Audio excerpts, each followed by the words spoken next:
భారతదేశంలో దాదాపు 100 సంవత్సరాల నుంచి స్వాతంత్ర అనంతరం, స్వాతంత్రానికి ముందు ఒక్కసారి మాత్రమే జనగణనలో కులగణన చేశారు.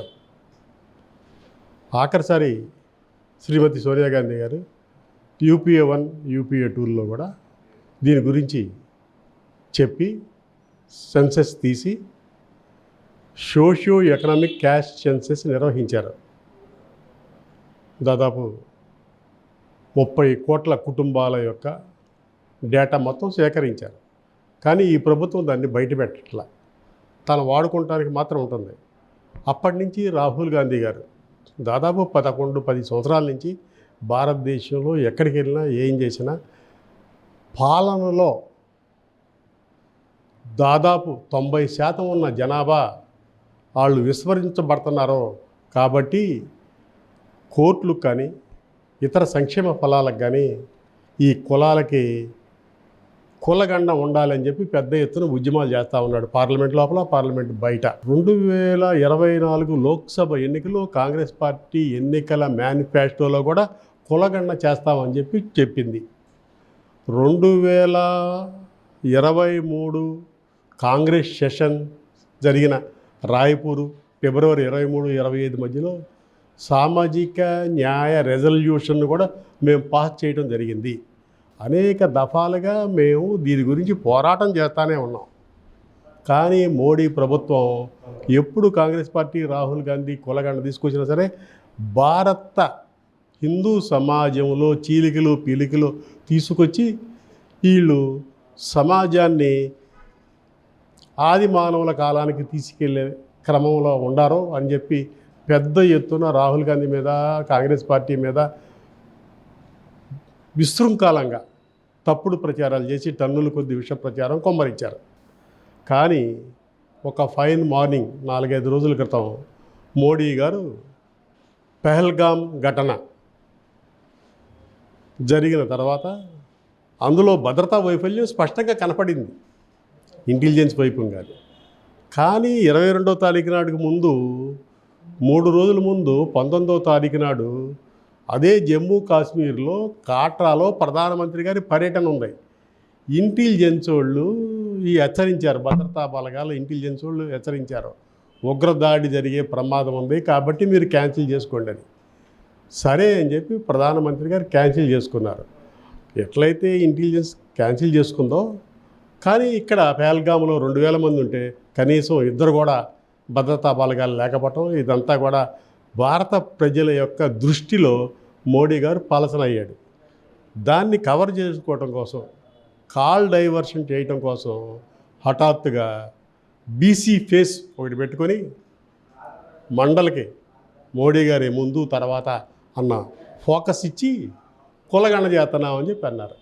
సరే, మేము స్పష్టంగా చెప్పాం, మా రాహుల్ గాంధీ గారు, మా మల్లికార్జున గారు, అయ్యా మీరు ఏ ఉద్దేశంతో చేసినా, అడావుడిగా చేసినా, ఏం చేసినా ఈ నిర్ణయాన్ని మేము స్వాగతిస్తూ ఉన్నాం, అమలు చేస్తూ ఉన్నాం అని చెప్పడం జరిగింది. ఈ సందర్భంగా ఈ ప్రభుత్వాన్ని మా నాయకత్వం కాంగ్రెస్ పార్టీ సూటిగా 2-3 ప్రశ్నలు అడిగింది. ఏమడిగింది అంటే, అయ్యా మీరు ఈ కులగణన ఎప్పటి నుంచి ప్రారంభిస్తారో, ఎప్పటికి ఇది అయిపోతుంది, దీనివల్ల ఎప్పటికి లిస్టులు బయటకు వస్తాయి, దీనికి డబ్బులు ఎంత కేటాయించారు, ఎంత కాల పరిమితితో ఇది అవుద్ది, అన్ని కులాలను చేస్తారా, అన్ని వర్గాలని, అన్ని మతాలను చేస్తారా, దీని మీద నేషనల్ పాపులేషన్ రిజిస్ట్రార్ తోటి ఒక సమావేశం ఏర్పాటు చేసి అఖిలపక్ష సమావేశం ఏంటి అని చెప్తా ఉన్నాం. దీంతోపాటు ఇది ఒకటే కాకుండా మా జనాభా ఆధారంగా రిజర్వేషన్లు ఉండాలి కాబట్టి మీరు కులగణన చేసిన తర్వాత మా జనాభా ఆధారంగా ఇప్పటివరకు కోర్టులు ఏదైతే 50% సీలింగ్ ఇచ్చిందో ఆ సీలింగుని రద్దు చేసి ఆ సీలింగ్ కన్నా ఎక్కువ రిజర్వేషన్లు ఇవ్వాలని చెప్పి కాంగ్రెస్ పార్టీ డిమాండ్ చేస్తూ ఉంది. ఏదైతే 15(4) ఆర్టికల్ 15(5) ఉందో, ఏదైతే ఉన్నత విద్యా సంస్థల్లో వాళ్ళకు కూడా రోహిత్ వేముల చట్టాన్ని వివక్షత లేకుండా ఒక చట్టాన్ని అమలు చేయాలని, అలాగే ఈ వర్గాల్లో ఏది 15(5), 15(4) ఆర్టికల్ ప్రకారం ఉన్నత విద్యా సంస్థల్లో కూడా 50% కన్నా ఎక్కువ సీట్లు ఇచ్చేదానికోసం చర్యలు తీసుకోవాలని చెప్పి కాంగ్రెస్ పార్టీ చెబుతూనే ఇప్పుడు భారతదేశంలో ఏదైతే పద్ధతి ఉందో ఏంటి, ప్రతి సంవత్సరం లేకపోతే సంవత్సరానికి 2 సార్లు 3 సార్లు జాతీయ అభివృద్ధి మండలి అనేది సమావేశం అవుతూ ఉంటుంది.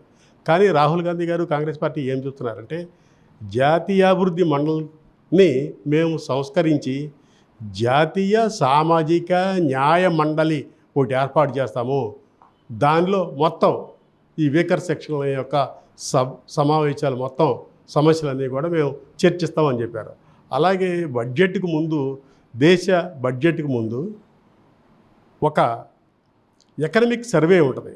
ఆ ఎకనమిక్ సర్వేతో పాటుగా కాంగ్రెస్ పార్టీ అధికారంలోకి వచ్చిన తర్వాత సోషల్ రిపోర్ట్ అని అన్ని రంగాలలో ఈ వర్గాలకి బీసీ, ఎస్సీ, ఎస్టీ, మైనారిటీ యొక్క స్థితిగతుల మీద కూడా ఒక నివేదిక విడుదల చేస్తామని చెప్పి రాహుల్ గాంధీ గారు స్పష్టంగా చెప్పడం జరిగింది.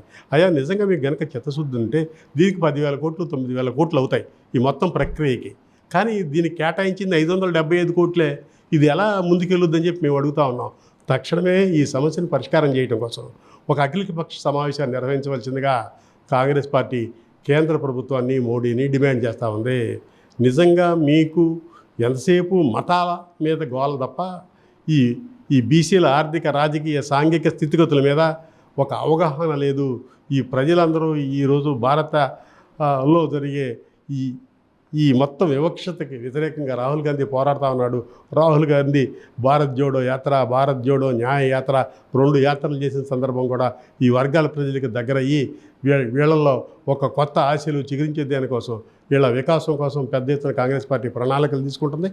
ఇది మోడీ గారి ఈ నిర్ణయం వెనక రాహుల్ గాంధీ గారి ఒత్తిడి, కాంగ్రెస్ ఒత్తిడి మూలంగానే ఇది నిర్వహించారో ఇది ముమ్మాటికి రాహుల్ గాంధీ, కాంగ్రెస్ పార్టీ ఘనత నేను తెలియజేసుకుంటూ ఈ వర్గాలందరూ కూడా కాంగ్రెస్ గొడుగు కింద ముందుకొచ్చి రాబోయే రోజుల్లో పెద్ద ఎత్తున ప్రైవేట్ రంగంలో కూడా రిజర్వేషన్లో అమలు చేసుకుందాం, అలాగే ఒక కేంద్ర మంత్రిత్వ శాఖని ఏర్పాటు చేసుకుందాం అని చెప్పి ఈ సందర్భంగా మనవి చేస్తూ రాబోయే రోజుల్లో కాంగ్రెస్ పార్టీ తీసుకునే అన్ని కార్యక్రమాలకి మీ మద్దతు కోరుతూ కాంగ్రెస్ పార్టీ సవినయంగా మనవి చేస్తూ ఉంది.